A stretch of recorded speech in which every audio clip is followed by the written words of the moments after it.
once again to meet with the Chief of the Bangladesh Election Commission. As you know, the European Union supports timely, smooth and participatory elections, and we see in such elections the great opportunity for Bangladesh to reset the narrative in terms of its own democratic path.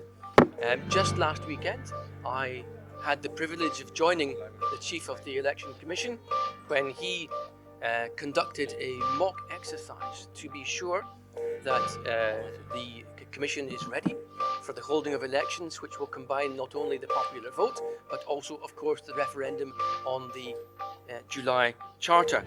I was impressed by the level of advanced preparation of the Election Commission and the advanced consideration of the logistical challenges that holding an election and a referendum on the same day will imply. What I want to add is that the European Union recognises the commitment and the professionalism of the Bangladesh Election Commission and its capacity to run well-prepared elections.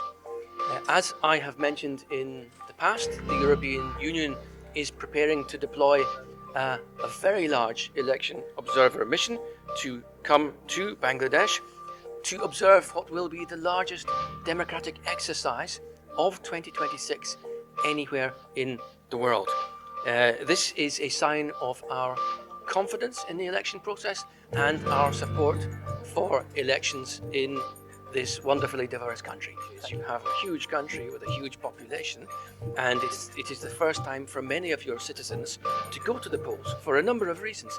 So there is a job now of civic voter education that has to be completed, and that will imply popular debate, it will imply the government, it will imply the Election Commission going and telling your ordinary voters what it means to take part in an election, and perhaps with a little bit more complexity, what the referendum means, what it implies, because that will be a very exciting moment for this country. But we see these preparations well in hand. We see that there is a very significant consideration of the logistical challenges, also of potential security challenges. And what we are discussing with all of the Bangladeshi stakeholders involved in this vote is how do you mitigate the risks and how do you ensure that the elections are smooth and participatory. That's what we want to see. Logistically, on the day of the election, the day of the referendum itself, people will need to understand what they're doing before they turn up to vote, so that they will be able to vote on time. I just learned that there will be an extension of the voting time foreseen by the Election Commission, which I think is very wise, because you will have delays due to this political history of your country. So by and large, you are satisfied with this all kind of situation? We see that the Election Commission is thinking ahead about all the possible complexities on the day itself, and they are taking all the mitigating measures that we can imagine. So this work continues. We still don't have an election schedule, of course, but we are looking forward to that announcement, and then we will continue to support the holding of the first democratic elections that Bangladesh has seen in a very long time.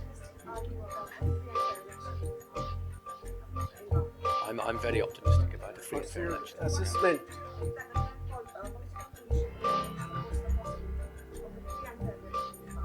I think that all stakeholders in this country should be very focused on the possibility of holding the first free and fair elections in many years. What I want to pass as a message is it is a moment for this country to show that it is bucking the trend on democratic backsliding. This is a time when the country can change the narrative, can reset its reputation with its international partners, and demonstrate that it can hold these elections in a very correct and professional manner. Thank you very much for your attention, colleagues. I wish you a very nice afternoon.